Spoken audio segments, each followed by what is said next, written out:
my talk. Here we go. How he said he living life as a gringo, where you question where you fit in every time you mingle. They say you do this with not enough that. My rapping is really bad. This life as a gringo. Yes, hello and welcome to another episode of Life as a Gringo. I am Dramos, of course. It is Thursday, so it means it's time for our Thursday Trends episode. And I'm going to be flying solo on today's show because I know that I gypped you guys out of an episode on Tuesday. I apologize. It wasn't a planned day off. I had some family things that came up last minute that I had to deal with and take care of. So I unfortunately did not have time to record, and I had to just skip out an episode, which I hate doing. I know that for me, I hate when my favorite podcast that I listen to every morning, and not to say that this is your favorite podcast, but a podcast that's a part of my routine, I hate when it's not there for me in the way that I'm expecting. So I really do apologize. I don't take it for granted that, you guys are investing your time into helping me have a job, essentially, right?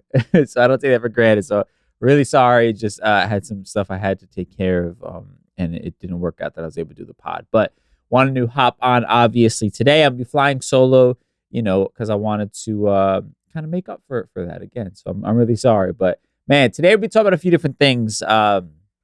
We'll dive into a Florida man who's just, like, trying to out-MAGA Trump these days. We will also talk about an update on, dark stuff, but the mass shooter in Buffalo. He had his day in court, and he's been sentenced.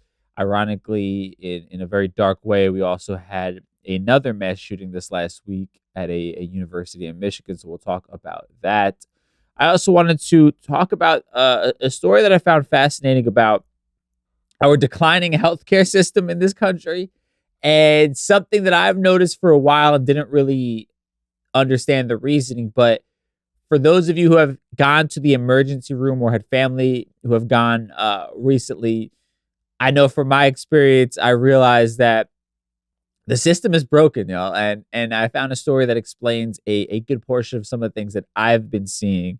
And of course, it all comes down to people prioritizing money over our health and safety. Of course, it is Black History Month, so for our Mi Gente segment, we are going to be honoring some Afro-Latinas who made their mark on history. But before that, let's just get into the BS, the nonsense, in a segment we call For the People in the Back. Say it louder for the people in the back.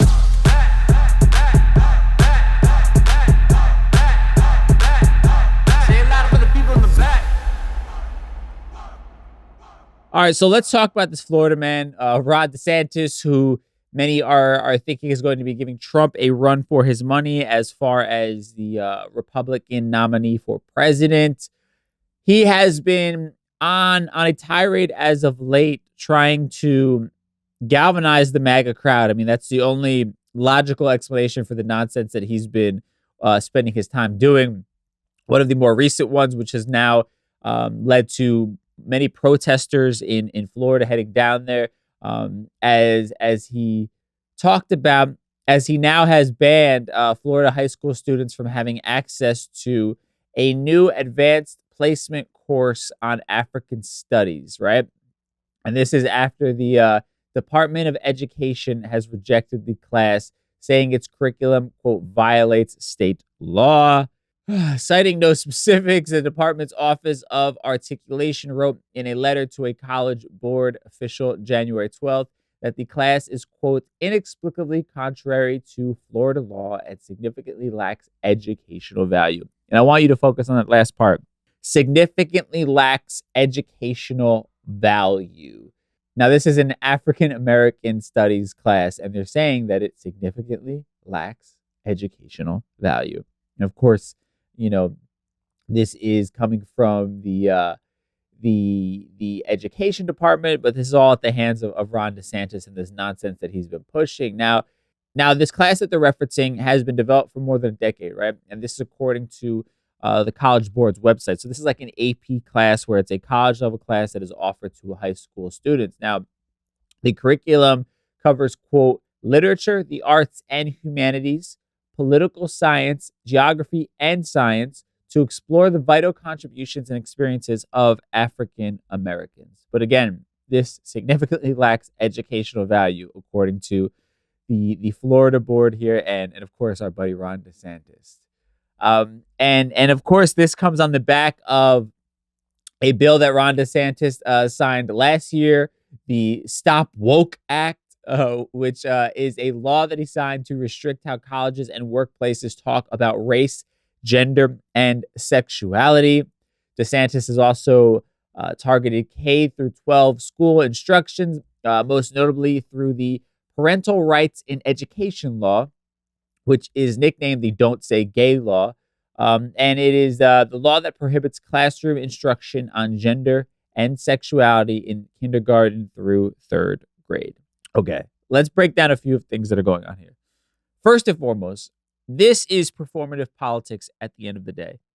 That's what it comes down to. This is somebody who is trying to galvanize the crazies and trying to give them another option other than Trump. And also saying, like, listen, I know you guys love Trump for his crazy, but guess what? Like, I'm even crazier. Now you guys should start loving me and vote for me for president potentially, right? That's what DeSantis is doing here. It's sadly performative politics. And the part that is incredibly sad, aside from the fact that he's really just playing the Republican base, or the MAGA base, I guess I should say more specifically, the sad part about it is that there are real people who are affected by things like this. And particularly, you have the protests going on about the African Studies class. You know, you have prominent African American activists who are leading the protests right now in Florida. But what is the harm in teaching history of a culture of people, specifically a marginalized group of people who have been, long left out of the conversations and long, not getting the credit they deserve for the contributions they've made to this country, right? I do want to quickly touch on this whole, parental rights and education law, the AKA Don't Say Gay bill, because I know a lot of people are like, oh, they're trying to teach our kids to be gay and teach them about sex at an early age and all these different things. And I think you're all missing the point. You are taking the scare tactic that the pundits on places like Fox News, they're running with this stuff. Nobody's trying to teach your child to be gay. In fact, you can't teach a child to be gay, right? We anybody with some sort of education process knows this, right? You don't just turn gay. Somebody just doesn't hear about being queer and decide, you know what, I'm thinking I'm going to give that a shot here. It's something that is inherently somebody's born with those types of feelings, born attracted to a specific gender or the same gender as their own, whatever it might be. But it's not something we could pray away. It's not something we can shield our children from, and then they won't become gay if you are somehow a homophobic parent. Like, this is just who people are, and it's okay. There's nothing wrong with people living out their lives and being happy and being able to love who they want to love. And what these sort of programs are trying to do is to show children that these are human beings as well, because sadly, many of the adults in their lives find it very hard to just allow other people to exist, right? They want to control what people are doing, and people who have no effect on their lives whatsoever. They want to tell them who they can and can't love, right? And at the end of the day, queer people are going to exist in this world as they have throughout the course of history. So all they are doing is making sure that your kids are aware of sexuality and gender so that they can be better human beings, better than the assholes that we see on TV or the internet who are spewing homophobic lies and half-truths and all these different things. Like, it's just making children aware that different types of people exist, right? Even if they are not, sharing the same feelings or aren't attracted to the same people or don't identify in the same way, you're teaching your kids that they still have a right to exist, that people who are different than them have a right to exist in this world, and to lead a happy life and to not have to feel like they have to exist in some dark corner of the world. That's what these programs are intended to do. Don't feed into the nonsense of they're trying to teach your kids about sex at this early age, and the way that trans people, their anatomy, or whatever it might be. Like, no, none of this. Like, this is just the far right trying to scare you into thinking that there is some sort of issue with this. All people are asking for is to be included in the conversation, to be seen, to not have to hide, to be able to just live their life as they see fit. And all of us, regardless of how we identify and regardless of who we love, we all have a right to exist in this world, and specifically in this country, which is supposed to be, the freest place on earth, right? At least in theory. Now, moving on to, a tragic story that we've, of course, talked about. You had the mass shooting that happened in Buffalo, New York last May. I guess on positive news, in these types of stories, there's no real winners, just losers at the end of the day. But this last week, actually, you had the man responsible for these killings, Peyton Gendron. He pleaded guilty to 25 state counts, including first-degree murder, domestic terrorism motivated by hate, and attempted murder as a hate crime. And he was sentenced to life in prison without parole, which at the end of the day, you can't bring the people back that he murdered, sadly, that were senselessly murdered, that were taken from us far too soon. But this is the best that we can do right now, and at least justice was served. And to push it further, I don't even know if I can say justice was served. When we have stricter gun laws in this country, I think we could say that justice has truly been served, that the lives of these people have been honored in some way, right? And that even leads to, like, sadly, right in this same news cycle, another mass shooting happening, and this one happening at Michigan State University in East Lansing, Michigan. You had 3 students sadly killed, 5 students injured. The gunman was a 43-year-old man named Anthony Dwayne McCrae, who later died of a self-inflicted gunshot wound when he was confronted by police off campus. Even scarier, the gunman had a note on him when the police found him, saying that he was actually planning on targeting 3 schools in New Jersey, 3 public schools, which is scary fucking stuff, man. And you want change, right? And I think all of us want things like this to stop happening because they're completely unnecessary. Now, you had the governor of Michigan, Democrat Governor Gretchen Whitmer, and she's called for the state's lawmakers to pass tighter gun control measures. For the first time in 40 years, the Democrats are in control of the state's legislature and the office of governor. And this has Democrats hopeful that they can pass tighter gun laws in the state of Michigan. Now, the state's Republicans, surprise, surprise, are not necessarily on board with this. They are seeking to reach a consensus on laws focused on mental health services. So, of course, they want to make this a mental health issue rather than a gun issue. And the reality is it's probably both of those things. So how about we implement both of those? Let's implement stricter, let's implement mental health services, more broadly for people who need them, and also enact stricter gun laws. Let's fucking do both, because people's lives are worth far more than the right to bear arms, because our government, when they wrote this Constitution, they told us we can carry a pistol. And I damn well will not let that right be taken away. Like, stop. It's fucking nonsense. This is people's lives, people's children, people's parents that we're talking about here, Now, the Democrats' proposal, they have measures that were including universal background checks, so-called red flag laws, court orders requiring police to seize a gun from an individual, and safe storage. And ironically here, because this is what is so fucked up about the politicians, because they're supposed to serve us, right? They are people that we elect. They are people whose salaries we are paying with our taxes. They're supposed to serve the will of the people.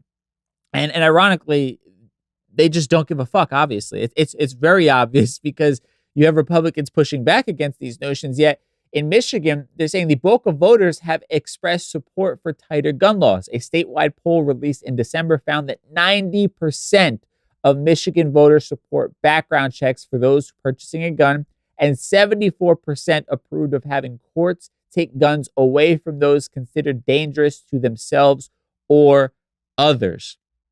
Those are very large percentages. They are far more than the majority, right? So people are speaking. They want tighter gun laws, and their politicians don't give a fuck because they're more concerned with the checks that they're getting from the NRA.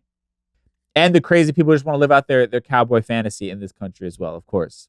Now, even though Democrats do have control over the state legislature right now, they're saying that they have a slim control of it, so it's going to be tough to potentially pass this. Ironically, though, I want to talk about Michigan and this college for a second. The state is also home to a thriving gun culture, and Michigan State's constitution includes the right to bear arms. And unlike the U.S. Constitution, Michigan State's constitution also has a self-defense provision. So I just want to, in what fucking world does a college person need to be bearing arms? This is 2023.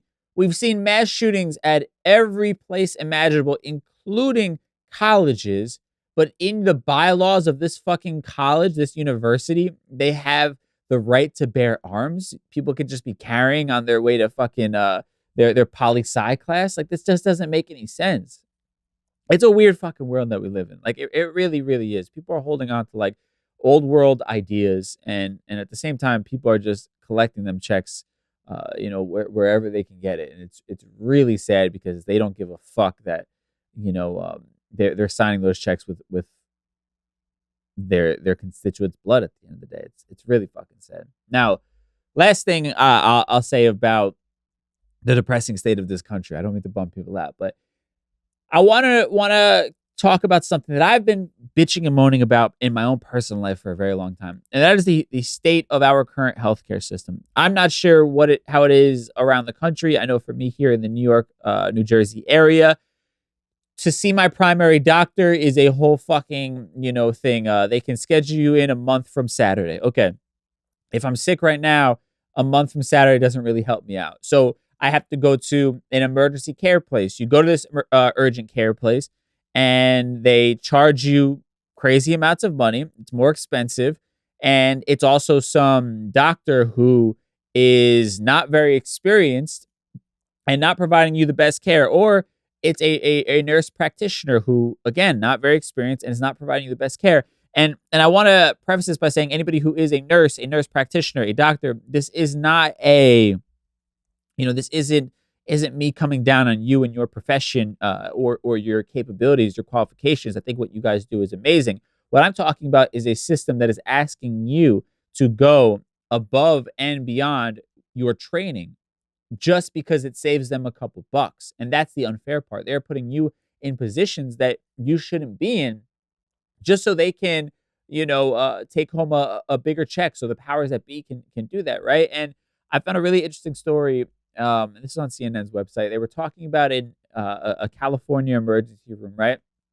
And it was a story of a pregnant woman who was having all kinds of complications. They kept sending her home, coming back, only to realize that it was something far more serious, but the people treating her were just not qualified to know that. And what they found doing research was that this California ER had actually outsourced its emergency rooms to a company called the American Physician Partners. And it's a medical staffing company owned by private equity investors. And APP employs fewer doctors in its ERs as one of its cost-saving initiatives to increase earnings, according to a confidential company document obtained by KHN and NPR. Let's pause for a second. So the company that is in charge of staffing at an emergency room is owned by private equity investors. So these are rich people who pool their money together and they invest in various companies so they can make a return. And it's no different than investing in a stock or investing in real estate. They're looking to move around their money that they have, and they're looking for ways to, make a higher percentage return on their money rather than just sitting in the bank wasting away, right? So their ultimate goal is to turn as big of a profit as humanly possible for those who are investing in said company. Now, this is the problem with this country. I have no problem with people making money. Hey, capitalism, It does work. I love the idea that I can be an entrepreneur and create generational wealth through my ideas and my creativity. But there has to be a line drawn when it comes to morality.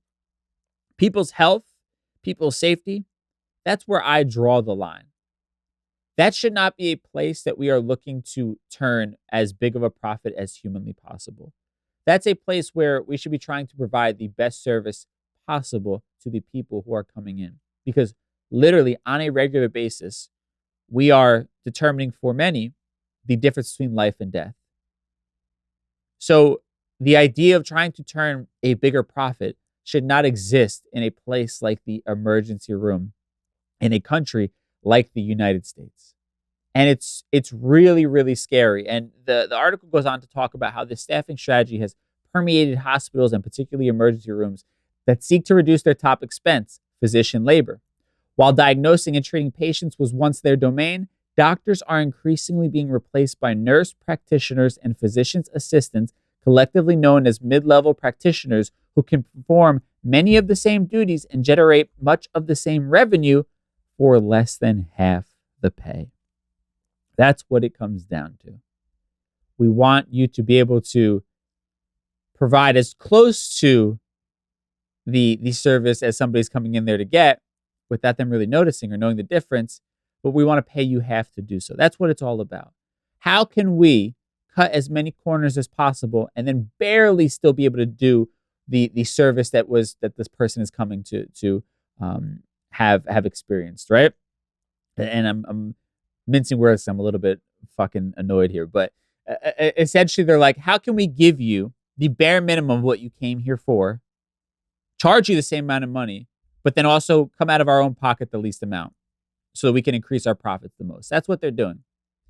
And critics of this strategy say that the quest to save money results in treatment meted out by someone with far less training than a physician, leaving patients vulnerable to misdiagnosis, higher medical bills, and inadequate care. And these fears are bolstered by evidence that suggests dropping doctors from ERs may not be good for patients. You think?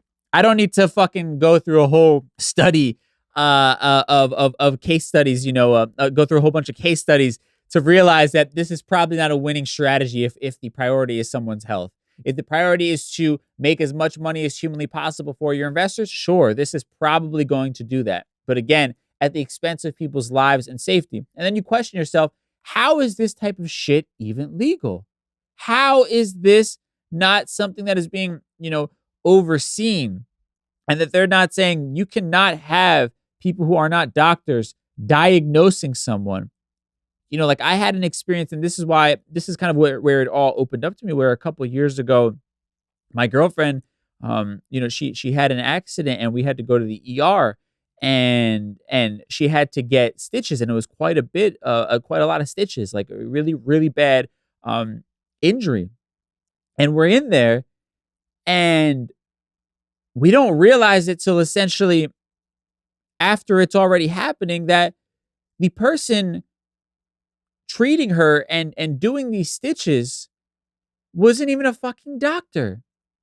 And again, not to take anything away from those who are nurse practitioners, who are nurses, who are physicians' assistants. You guys are an incredibly important part of this. But again, you're a part of this. You shouldn't be bearing the role of a doctor on your shoulders. Like, it's just not fair to you. You don't go through the same amount of training, right? The same amount of schooling. You're not paid the same amount of fucking money. So why should you be doing their job because some private company wants to turn a bigger profit for their investors? And the irony is that, like, this woman who was very nice, who was doing these stitches for my girlfriend, was saying, thank God you got me because I'm far more experienced with doing this. I'd be really scared if you got one of the other nurse practitioners. That's one of the people working there. And just by the luck of the draw, we got somebody who is more experienced in this. Are you kidding me? Like, what the fuck? And it's not like, and the irony in this is, right, it's not like they're charging us less money at the ER or the hospital because they don't have to pay doctors as much now. So like the savings is not getting, so that they can make the argument in that case of like, oh, well, you know what? at least the savings is getting passed down onto you. It's not. We're getting charged the astronomical money that we would be getting charged if it was a doctor or a nurse practitioner. In fact, that's getting worse and worse. And they're just laughing all the way to the bank. And again, where is our government protecting us and implementing laws that do not allow nonsense like this to happen? It's really fucking scary. I'd love to see somebody like John Oliver do a really deep dive into something like this. Maybe he has put me on if I haven't seen it. But this is the country that we live in, where even our emergency care has been privatized and looked at through the lens of capitalistic people who value money over humanity. God bless America. Now, with that said, that was a lot of heavy shit. I know. We're going to move on to something positive here. We're going to honor some people from our community who have done amazing things, especially this Black History Month. So we're honoring that for our Mi Gente segment. Mi Gente.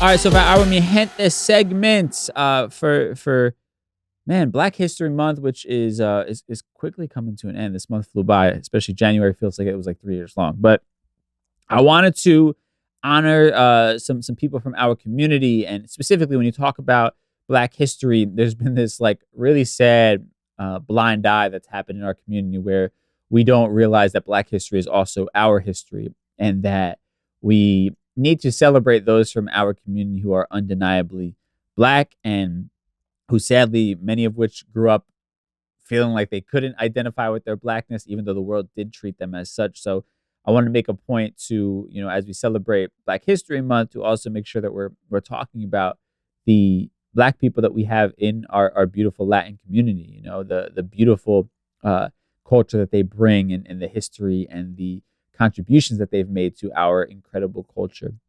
So I wanted to pull this post from Hip Latina Instagram page, hip_Latina. They did a really dope post about Afro-Latinas who made their mark in history. So I'm going to read some of the ones that they had on here. So one of the first women that they honor is Miriam Jimenez Roman, and she was a professor, author, editor, and activist born in Aguadilla, Puerto Rico on July 11th, 1951. Miriam's experiences in the U.S. and Puerto Rico allowed her to see the similarities between anti-Black attitudes that existed in both places.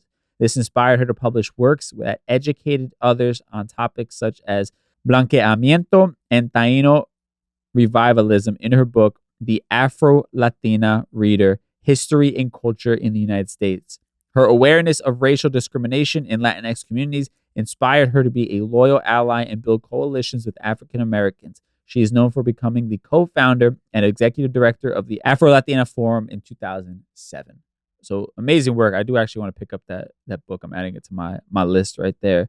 So salute to Miriam Jimenez Roman. You have Gwen Lafille, and she became the first African-American woman to host a nationally televised U.S. public affairs program in 1999. She was born in New York to a father who hailed from Panama and a mother from Barbados. She made history when she became moderator and managing editor of PBS's Washington Week and senior political correspondent for the PBS NewsHour. She went on to publish The Breakthrough, Politics and Race in the Age of Obama in 2009. So salute to her, Gwen Lafille. You also have Silvia del Virar Moreno, and she was an Afro-Puerto Rican artist born on February 28, 1990. Her love for the theater inspired her to found the Teatro Afro-Boricua El Coqui Company in 1968. Hold on, Hip Latino, you guys gotta check your writings here. She wasn't born in 1990 if she founded a company in 1968. But hey, listen, I fuck up too. We all make mistakes. I'm not ashamed. But her the company was recognized by the Pan American Association for the Festival of New World as the greatest exponents of Afro-Puerto Rican and Antillean culture. She also founded the Soninke Company in New York City. Before she passed away from lung cancer in 1990, she was named the first and only ever director of the Office of Afro-Puerto Rican Affairs by the Instituto de Cultura. Okay, so maybe she passed in 1990 is what they meant to say in that one. Man, but Silvia de Villar Moreno. And there's a few other ones on this list here I want to make sure I honor. You have Lorena Borras, and they were a transgender and immigrant rights activist known as the mother of the trans Latinx community, from turning her home into a clinic that provided a sanctuary for trans women to be tested for HIV to bailing out trans women who were thrown in jail due to sex work. Her trans activism was influenced by her own experience as a former trans immigrant sex worker. She co-founded the Lorena Borras Community Fund, which helped those who were stuck in a cycle of arrest, jail, and deportation. She also founded a nonprofit organization to serve as legal representation for the trans people who faced deportation due to arrest. Lorena, born on May 29, 1960, passed away March 30th, 2020 due to complications from the coronavirus. That's really, really sad. But man, salute to her and all the work that she's done for the trans community, and saying that's like another issue in the Latin community as a whole. The hate against the queer community and trans community specifically. So obviously incredibly important work that she was doing. Very sad that COVID got her. Now we move on to Celia Cruz, who we had talked about on a recent episode as well. Now she is the queen of salsa music. She began her professional singing career in 1950 when she was the first Black lead singer of the orchestra La Sonora Matancera. As a solo artist, she went on to establish herself as a salsa singer in the U.S. Johnny Pacheco and Celia Cruz began to collaborate, and they produced one of her signature songs, Quimbara. She's known for breaking barriers as an Afro-Latina in music and popularizing salsa music in the U.S.